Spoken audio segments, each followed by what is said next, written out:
Merci beaucoup. Alors, oui, c'est vraiment le moment d'adresser les remerciements. Je trouve fantastique qu'on puisse réunir autant de personnes sur un thème comme ça. Il faut dire que le thème, il est porté par, on va dire, la découverte si importante dans un article séminal qui a maintenant 13 ans, qu'ont publié Florent Abtel et Philippe Denis dans Ophtalmologie, qui a tout changé. Et c'est vraiment un des domaines dans le glaucome où, dans les 20 dernières années, on a fait le plus de progrès. Il y a encore beaucoup de questions, mais ça permet de prendre mieux en charge les patients. Alors, la deuxième raison d'être là, c'est Jean-François Rouland. Alors, moi, je suis consultant pour Théa, mais mon principal conflit d'intérêt et d'amitié, c'est avec Jean-François. On faisait le compte hier soir, on se connaît depuis plus de 30 ans. Alors, Jean-François, il a 3 enfants, il a une petite fille, il est chef de service, d'un immense service d'ailleurs, qui a formé des générations d'internes pendant toute cette période. Mais il a aussi le temps de faire beaucoup de sport. Il a un niveau de sport très très élevé, course à pied, vélo, plongée. Et tous les ans, pendant 25 ans, Jean-François, tu venais faire la transjurassienne dans le Jura, donc c'est 76 km. On a fait ça au moins 20 fois. Et vous voyez qu'on n'est pas du tout fatigué, on est très heureux d'avoir fait ça sur ces clichés. C'était un petit peu le cliché vintage de la journée. Donc Jean-François, bien sûr, on est là pour toi et oui, on est des vieux copains, oui, bien sûr. Il y avait encore de la neige, oui, c'est pour ça que c'est vintage. Alors le glaucome, il y a de l'avenir, il y a des jeunes là, hein, vous voyez, ça c'est les prévisions de l'OMS jusqu'en 2019. Depuis, vous voyez, 2016 à 2030, c'est ascendant. Et on va commencer par l'épidémiologie. En fait, en épidémiologie, on peut s'intéresser, on commence toujours par la cécité et puis le visual impairment, comme on dit. Et en fait, on parle de l'angle, on parle des ethnies. Il ne faut jamais oublier quand même que la prévalence du glaucome, elle est liée au niveau économique des pays. Et vous voyez ici, du côté gauche de la diapo, qu'en fait, suivant le revenu des pays, eh bien, la cécité elle est plus basse dans les pays à haut revenu et elle est beaucoup plus élevée dans les pays à revenus inférieurs.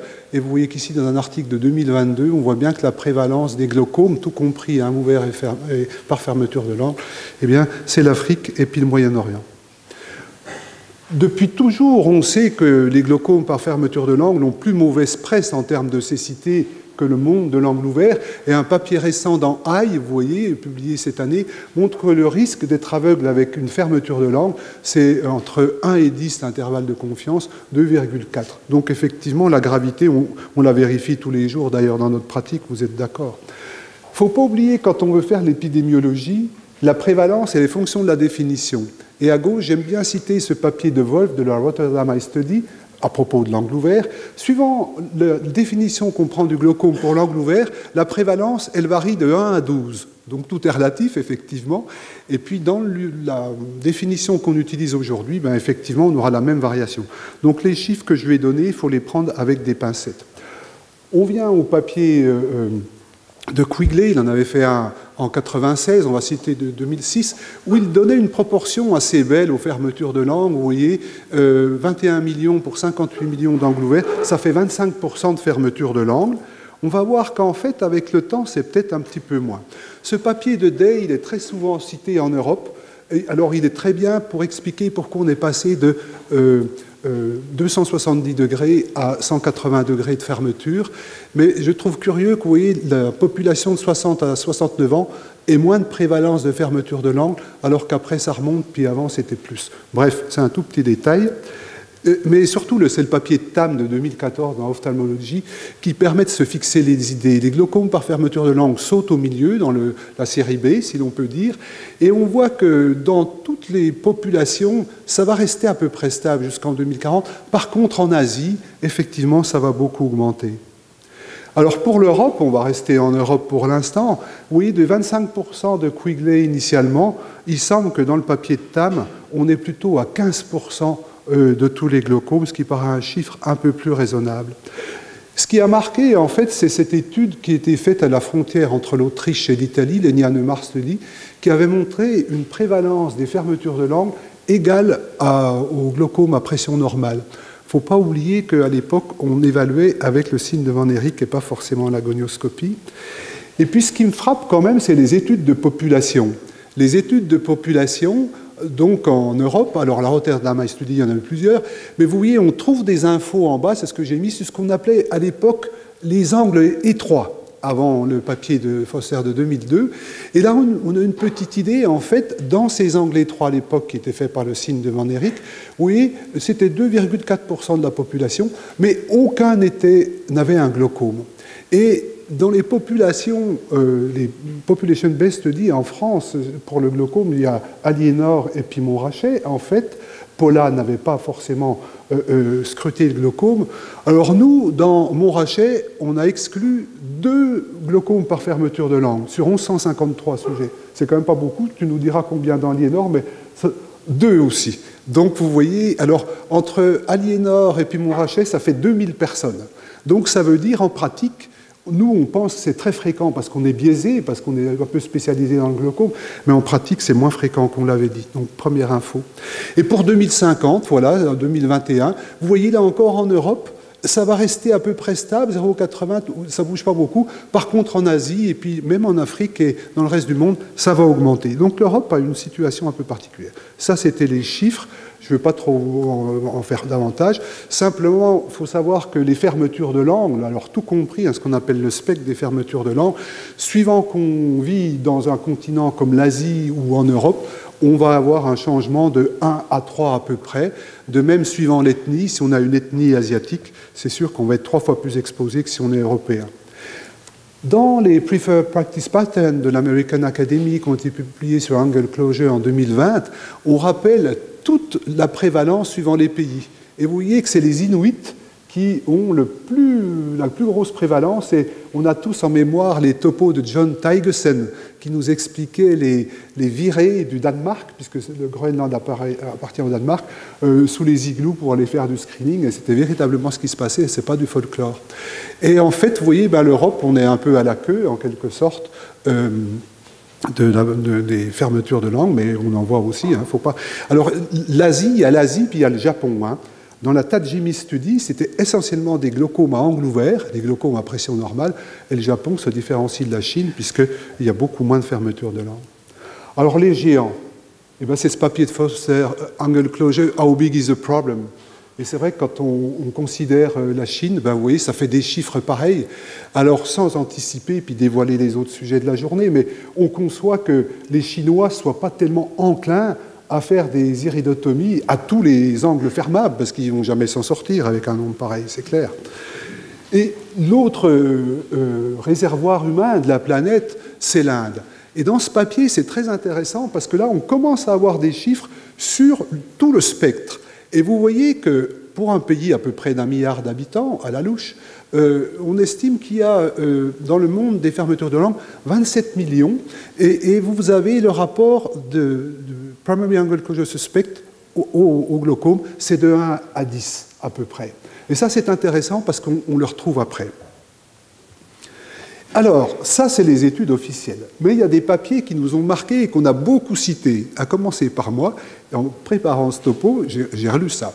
Puis je me suis dit, mais alors là, on s'est vraiment fait un peu abuser. Vous vous souvenez, ce papier est paru dans une excellente revue, Archive of Ophthalmology, JAMA aujourd'hui, par une collègue qui avait inclus des gens. Elle avait montré que les vieux, après 60 ans, il y en a un petit peu dans la salle, ça peut arriver qu'on ait plus de 60 ans, et les gens qui ont une hypertonie ou un glaucome, eh bien, quand on leur faisait une imagerie de segment antérieur, ils avaient un contact irido-trabéculaire. Mais ce n'est même pas un méridien, regardez, c'est un cadran. C'est-à-dire c'est un demi-méridien. Alors c'est sûr, comme ça, on va surcoter. Donc là, elle disait effectivement, tout le monde a une fermeture de langue. C'est un peu ce qu'elle disait. En fait, alors la confusion, oui. Est-ce que les patients avec un angle ouvert ou étroit, alors étroit, mon Dieu, c'est le terme à éviter, ont vraiment un glaucome par fermeture de langue? Donc on était vraiment dans la confusion avec ça. Il faut faire un petit peu le ménage dans la littérature, bien sûr. Alors l'incidence, on ne sait pas l'incidence des Primary Angle Closure Suspects. J'extrais ça, je vous conseille cette revue qui a été publiée en 2022 du Royal College of Ophthalmology, c'est remarquable. En fait, ce qu'on connaît, c'est l'incidence des personnes qui passent de PACS à la crise aiguë de fermeture de langue. Et on peut estimer qu'en Europe, c'est à peu près 1 pour 4000. Et puis les facteurs de risque, quand on fait de l'épidémiologie, une fois qu'on en donne les chiffres, on a parlé de la cécité, on fait les facteurs de risque. Et toujours dans le même papier que je vous citais, en fait, les facteurs de risque pour les glaucomes par fermeture de langue, c'est l'épaisseur de la chambre antérieure, et le cut-off, il semble que ce soit en OCT 2,2 mm. Et puis surtout, la grande nouveauté, c'est l'aspect génétique et héritable des fermetures de langue. Et ce sont des gènes, je pense Philippe t'en parlera, qui codent pour les jonctions cellulaires. On connaît l'association entre les fermetures de langue et les Best rétinopathies, par exemple. Et effectivement, par rapport au travail que vous avez fait à Lyon à l'époque, entre Florent et Philippe, eh bien effectivement, ça met une nouvelle lumière sur cette maladie des jonctions. Alors, la classification. Ah, vous allez dire, vous l'avez vue 25 fois celle-là, ou un mot, et puis pour les plus jeunes, vous allez dire, mais les classifications, on en a marre, tout ça. Et j'ai trouvé une belle phrase du prix Nobel de littérature, qu'avait écrit La Peste d'ailleurs. Il disait, mal nommer les choses, c'est ajouter au malheur de ce monde. Alors je vous suggère que chaque fois qu'on utilise encore le terme de glaucome aigu pour crise aiguë de fermeture de langue, ou angle fermé pour fermeture de langue, on soit conscient qu'on ajoute au malheur du monde, et le monde a déjà beaucoup de malheurs, ce n'est pas la peine d'en remettre une couche. Alors cette classification, on l'a prise comme ça, on l'utilise tous les jours, mais il ne faut pas oublier la première phrase. Vous voyez, cette revue décrit un schéma de diagnostic pour les études de population. Donc on a directement transféré un problème d'épidémiologie dans la pratique courante. Donc il y a des petits heurts. Et ce papier a été publié en 2002, mais la réunion s'est tenue en Hollande avec une vingtaine de personnes en 1998. Alors, je ne veux pas trop vous ennuyer que ça. Tout le monde sait, on ne s'ennuie plus avec les Shire, Schaffer, Cheyer, tout ça, etc., des 0,4 ou dans l'autre sens. Non, c'est ce qui filtre, en fait, cette trabéculum pigmenté. On le voit, on ne le voit pas sur 180 degrés. Pourquoi on est passé de 270 à 180 degrés? Pour augmenter la sensibilité, parce que on laissait passer des glaucomes... Enfin, on ignorait des glaucomes par fermeture de langue, donc on est passé à 180 degrés. L'intérêt, c'est qu'avec 180 degrés, des papiers qui ont montré que la cécité liée aux fermetures de langue ne change pas suivant qu'on prend l'un à l'autre. Par contre, ça ne préjuge pas du mécanisme. Hein. Ça peut être apositionnel ou par synéchie, et ça ne donne pas le mécanisme. Deuxième, eh bien, il y a eu des épisodes de fermeture de langue spontanément résolutifs, qui ont endommagé le cristallin, glaucoma flecken, mais les lensopacitis, le trabéculum, c'est-à-dire ça ne marche plus, il y a du pigment en bas le plus souvent, et puis la pression à 21, au-dessus de 21, et puis surtout des synéchies périphériques. Et on verra dans les abstudies ou la analyse, suivant qu'on prend une heure ou une demi-heure, on trouve des résultats très discrètement différents.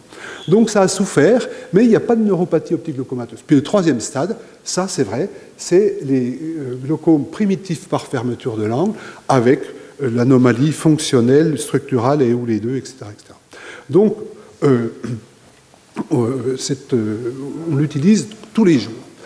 Alors, à travers les études qui ont été faites, notamment en Chine, mais il y a une étude des Chinois aux États-Unis aussi, on voit qu'après 30 ans, vous voyez, la prévalence du premier stade, primary angle closure suspect, c'est 10% dans la population.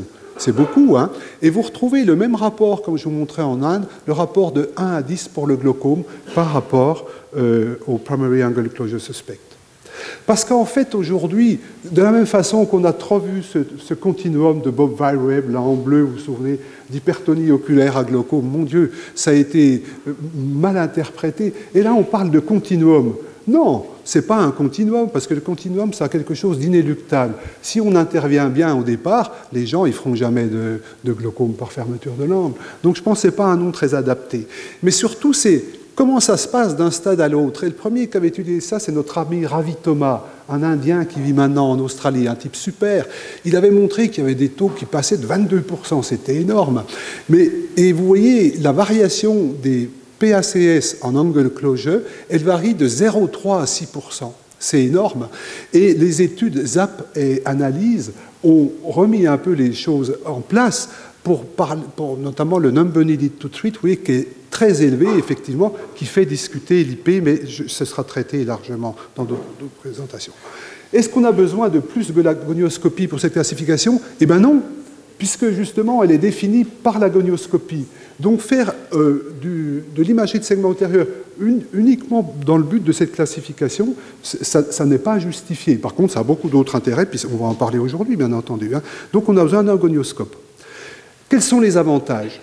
Eh bien, ça nous simplifie par rapport au monde ouvert. Dans le monde ouvert, il y a les sujets à risque, et puis il y a une catégorie qu'on identifie d'hypertonie oculaire. Eh bien, dans l'angle closure, il n'y a pas que l'hypertonie oculaire dans l'angle closure, il y a les synéchies, tout ça, mais on a ces trois catégories, et puis on a le glaucome ou pas le glaucome. Ça, c'est vraiment simple. Également, on a les glaucomes primitifs, puis les glaucomes secondaires. Par fermeture de langue. Et ça, c'est un parallèle avec l'angle ouvert, et c'est très pratique. Alors, vous allez me dire, mais les glaucomes secondaires par fermeture de langue, c'est quoi? Alors, je vous conseille de remettre le nez dans les guidelines de la European Glaucoma Society. En fait, il y a ce qui est secondaire au bloc pupillaire, dans les uveites, par exemple, si vous voulez, et puis il y a ce qui tire en avant, puis il y a ce qui pousse en arrière. Et comme ça, c'est un bon moyen de s'en souvenir pour illustrer à gauche iris bombé, qu'on dit en français iris tomate d'ailleurs, le glaucome néovasculaire qui, dans sa phase 4, est un glaucome par fermeture de langue.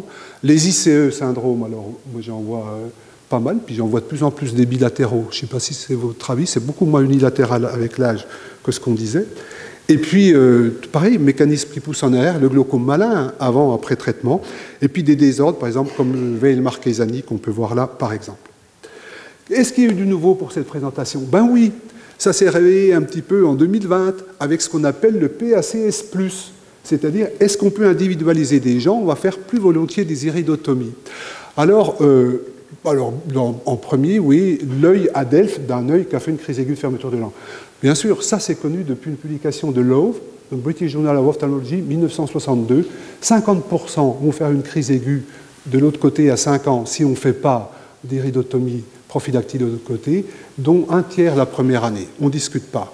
Après, la midriase pour les diabétiques. Vous voyez, un article récent de 2023 avec tropicamine néosinéfride, une crise de fermeture de langue sur 2287. C'est pas autant qu'on dit. Puis les diabétiques, aujourd'hui, avec les Whitefield, on dilate beaucoup moins que naguère. Et puis après, il y a les gens qui ont une histoire familiale de glaucome, alors notamment par fermeture de langue, ça je crois que c'est très important. Et puis il y a les gens qui vivent les forces armées, par exemple, en mission, les gens qui travaillent sur des plateformes pétrolières, etc. Donc ça fait un petit monde, mais surtout, le PACS+, d'où ça vient? Ça vient une fois de plus de l'Angleterre. Et en Angleterre, vous savez que la plupart des patients ne sont pas vus par des médecins au départ. Donc, on a dit aux optométristes là-bas, en fait, ils font de l'imagerie de segment antérieur et puis ils font le test de Van Eyck. Et s'ils trouvent quelque chose de suspect et qu'il y a effectivement quelque chose qui correspond à ce qu'on vient de citer, eh bien, vous référez à un service hospitalier.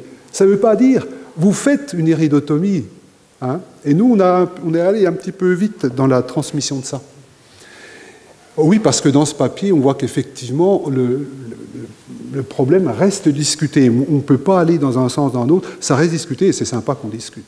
Est-ce qu'il y a des bémols dans cette classification? Le premier bémol, c'est qu'elle a été faite par des Anglais. Alors non, ça c'est très incorrect de dire ça, hein, mais il y avait des Canadiens et puis un Américain. Donc effectivement, ça peut nous irriter. Mais elle est quand même extraordinaire. Néanmoins, elle est faite pour des études cliniques. Il ne faut jamais oublier ça, des études de population. Donc, surtout, elle repose sur la gonioscopie. La gonioscopie, ce n'est pas du tout une science exacte. Vous êtes d'accord, il y a beaucoup de bémols dans la gonioscopie. Puis surtout, elle a une définition du glaucome très, très particulière, qui repose sur les percentiles de l'excavation et de l'asymétrie d'excavation. Et il y a 3 types de glaucome qui ne sont pas du tout, nous, ce qu'on utilise en pratique clinique. Et puis, je vous ai dit également, ce n'est pas du tout en continuum, comme on veut bien le dire. Et puis surtout, elle ne tient pas compte des mécanismes. Or, les mécanismes des fermetures de langue, c'est essentiel si on veut traiter. Et les mécanismes, ce sont les blocs. Alors, ils seront traités toute la journée. Les blocs, c'est une différence de pression entre 2 compartiments de l'œil. Vous voyez que suivant l'endroit où se situe le bloc, eh bien, on va avoir des traitements différents, en sachant que la plupart des blocs sont combinés entre eux, bien sûr. Tu vois, je crois que je suis dans les temps quand même, si je ne me suis pas trop planté. Donc, en conclusion, ce qu'on peut dire, le diagnostic des fermetures de langue, c'est pour ça que c'est génial d'avoir choisi un sujet pareil, c'est de la clinique.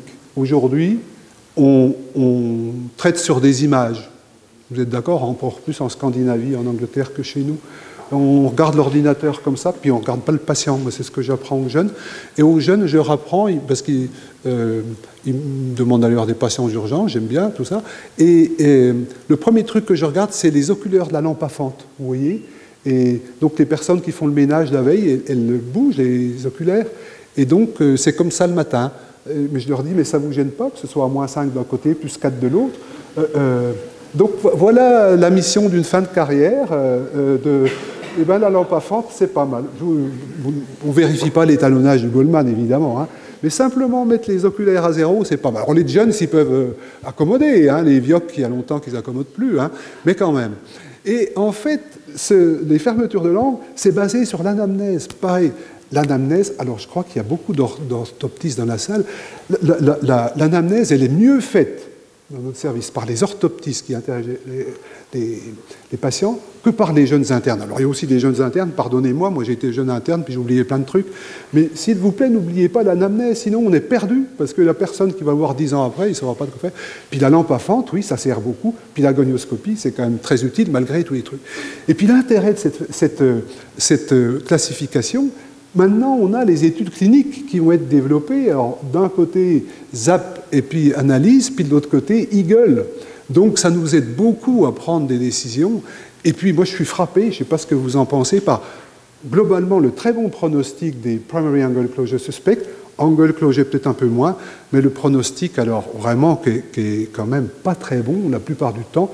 Les formes primitives, c'est difficile, mais alors les formes secondaires, alors là, je pense particulièrement aux ICE parce que j'en ai sur les bras et c'est vraiment pas simple. Je ne sais pas ce que vous en pensez. Puis je vous ai mis cette phrase de Nietzsche. Alors vous allez dire, bon, oui, Nietzsche tous les jours. Non, c'est pas vrai du tout. Hein. J'aurais du mal à comprendre.